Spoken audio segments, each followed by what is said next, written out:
সম্প্রতি ডলারের দাম বেড়েছে খুব সামান্য। এক সপ্তাহের ব্যবধানে ৭৫ পয়সা বেড়েছে। আমার আপনার কাছে এই অ্যামাউন্টটা খুব সামান্য হলেও ব্যাংক পাড়ায় কিন্তু ব্যাপক আলোচনা শুরু হয়ে গেছে। তো ব্যাংক পাড়ায় এই সামান্য ডলারের দাম বৃদ্ধিতে কেন তো হইচই? আসুন আজকে সেই প্রশ্নের জবাব জানার চেষ্টা করি। আসলে আমাদের নিত্য জীবনের যত অনুষঙ্গ আছে প্রায় সব জায়গাতেই কোনো না কোনোভাবে ডলারের ছাপ রয়ে গেছে। হয় আমরা সেটা জানি অথবা জানি না। এই যে আমি মোবাইল দিয়ে আপনাদের সঙ্গে যে কথা বলছি, মোবাইলে রেকর্ডিং করছি এখন। তো এই যে মোবাইল যেটা আমদানি করতে হয়েছে বিদেশ থেকে, এটা কিন্তু আমরা টাকায় আমদানি করতে পারিনি। এটা আমদানিকারককে আমাদের ডলার পরিশোধ করতে হয়েছে। এরপরে আপনি মোবাইলে যদি আমার এই ভিডিওটি দেখতে থাকেন, তাহলে যে ভিডিওটা দেখছেন সেই মোবাইলের মাধ্যমে, সেটাও তো আমদানি হয়েছে। আবার দেখুন যে ইন্টারনেট আপনি ব্যবহার করছেন, সেই ইন্টারনেটের সামগ্রিক যে অবকাঠামো, হ্যাঁ, মোবাইল কোম্পানি থেকে শুরু করে যে অন্যান্য যে টাওয়ার আছে এবং যা কিছু আছে, এই সমস্ত কিন্তু আমাদের বাইরে থেকে আমদানি করতে হয়। তার মানে এখানেও আমার ডলার প্রয়োজন পড়ে। তো নিত্য জীবনের প্রতিটি অনুষঙ্গই কোনো না কোনোভাবে হচ্ছে ডলারের সাথে আমাদের সম্পৃক্ততা রয়েছে। কিন্তু এখানে যে বিষয়টি আসছে যে দেশে তো এখন ডলারের খুব বেশি সংকট নেই, আমাদের রিজার্ভের অবস্থা বেশ ভালো আছে এই মুহূর্তে। এরপর প্রবাসী যারা আছেন তারা ভালো রেমিটেন্স পাঠাচ্ছেন। রপ্তানি কিছুটা খারাপ হয়েছে, কিন্তু তারপরেও যে খুব বড় ডলারের ঘাটতি হয়েছে তা কিন্তু না। তারপরও কেন ডলারের দাম বাড়ছে, এইখানে আসলে উদ্বেগের বিষয়টা যথার্থ।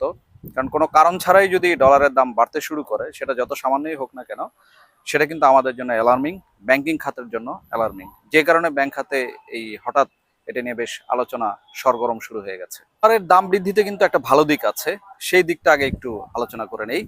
আমাদের আত্মীয় স্বজনরা যারা রেমিটেন্স পাঠান, সেটা কিন্তু ডলার হিসেবে কিন্তু আমার হাতে আসে না, আমার হাতে কিন্তু টাকা হিসেবে আসে। ডলারটা বাংলাদেশ ব্যাংক রেখে দেয়, তার পরিবর্তে টাকাটা আমাদের কাছে দিয়ে দেওয়া হয়। ডলারের দাম বাড়ে, ধরেন যে এখন আগে ১২২ টাকা ছিল, এখন ডলার হচ্ছে ১২৩ টাকা হচ্ছে। তাহলে কি হচ্ছে, ১ টাকা বেশি পাচ্ছি। তার মানে প্রতি ডলারে আমি ১ টাকা বেশি পাচ্ছি। তাহলে যদি এরকম $১০০ আমার জন্য পাঠানো হয় কোনো মাসে, বা $১,০০০ যদি আমার কোনো আত্মীয় স্বজন পাঠায়, তাহলে হিসেব করে দেখেন যে এখানে আমি কত টাকা অতিরিক্ত পাচ্ছি। রপ্তানির ক্ষেত্রেও ঠিক একই অবস্থা। এই যে রপ্তানিকারকরা যারা পণ্য রপ্তানি করে থাকেন, তারা যে ডলারটা দেশে নিয়ে আসেন সেই রপ্তানি পণ্যের বিপরীতে, এরপর সেটাকে আবার টাকায় কনভার্ট করে তারা সেই টাকা দিয়ে তাদের শ্রমিকদের বেতন দেন, কারখানার খরচ মেটান, ইউটিলিটি বিল দেন। তো এই জিনিসগুলো, খরচগুলো সম্পাদন করা হয় সেই টাকা দিয়ে। তো আগের চেয়ে যদি উনি একটু বেশি টাকা পান, তাহলে ওনার খরচটা মেটাতে সহজ হয়। তার মানে হচ্ছে যে ডলারের দাম বাড়লে যে বিষয়টা খারাপ তা কিন্তু না, এর ভালো দিক হচ্ছে আমার রেমিটেন্স ভোগীরা এবং যারা রপ্তানির সাথে যুক্ত আছে তারা অতিরিক্ত টাকা পাবেন। যে অতিরিক্ত টাকা আবার এই দেশে খরচ হবে, হয়ে আমার হচ্ছে অর্থনীতিতে আরেক ধরনের চাঞ্চল্য নিয়ে আসবে। এটা হচ্ছে ডলারের দাম বৃদ্ধির একটা ভালো দিক। কিন্তু সমস্যাটা কোথায় জানেন? সমস্যাটা হচ্ছে আমরা বাংলাদেশের যে অর্থনীতি, সেই অর্থনীতিতে আসলে রপ্তানির চেয়ে আমদানি বেশি হয়। এখন অনেকে বলবেন যে রেমিটেন্সও তো আসে, এটা কি যোগ হয় না আমাদের অর্থনীতিতে? হ্যাঁ, অবশ্যই যোগ হচ্ছে। কারণ আমি যে পরিমাণ আমদানি করি আর যে পরিমাণ রপ্তানি করি, এর মাঝখানে যে গ্যাপটা আছে এটাকে বলা হয় ট্রেড ব্যালেন্স। যদি উদাহরণ হিসেবে বলি, যে ধরেন আমি ১০ টাকার পণ্য আমদানি করি বা $১০ পণ্য আমদানি করি, এর বিপরীতে আমার হচ্ছে $৮ পণ্য আমরা রপ্তানি করি। তার মানে $2 হচ্ছে আমার এখানে ঘাটতি রয়ে গেছে। এই $2 বিপরীতে দেখা যাচ্ছে যে আমার রেমিটেন্স আসতেছে হয়তো $3। তাহলে কি হচ্ছে, আমার $1 উদ্বৃত্ত থাকার কথা, কিন্তু না, সেটা হচ্ছে না। সেটা হচ্ছে না কেন? কারণ হচ্ছে আমরা তো ওই যে বিদেশি অনেক ঋণ নিয়ে রেখেছি। প্রতি মাসেই আমাদের কিছু না কিছু পরিমাণ ঋণ আমাদেরকে শোধ করতে হয়, ঋণের সুদ পরিশোধ করতে হয়।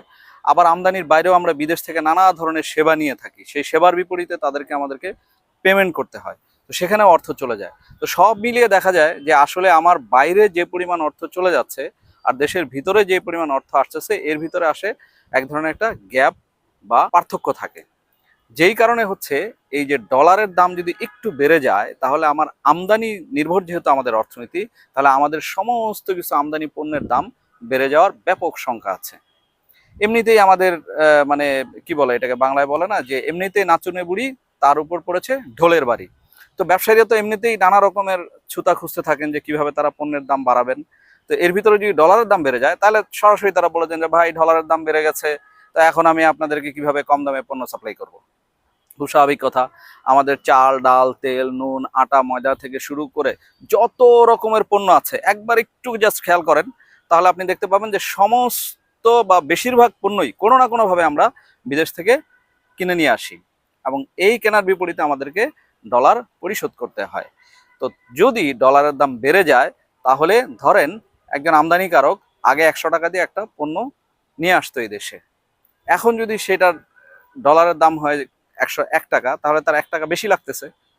তাহলে এই বাড়তি টাকাটা নিশ্চয়ই উনি ওনার পকেট থেকে দিবেন না, উনি আমাদের পকেট থেকে নেবেন। তার মানে হচ্ছে যে পণ্যের দাম 1 টাকা বাড়িয়ে দিয়ে অথবা 1.5 টাকা বা 101 টাকা বাড়িয়ে দিয়ে উনি এটা হচ্ছে ম্যানেজ করবেন বা ব্যালেন্স করবেন।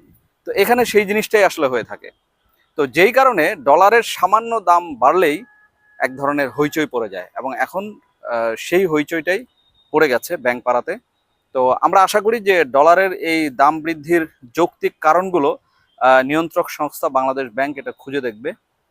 যদি অহেতুক কোনো কারণে এই ডলারের দাম বৃদ্ধি হয়ে থাকে, তাহলে যারা এর সাথে জড়িত আছে, যদি কোনো কারসাজি করে থাকে, তাহলে তাদেরকে যথাযথ নজরদারির আওতায় এনে এটার একটা ব্যবস্থা করা হবে।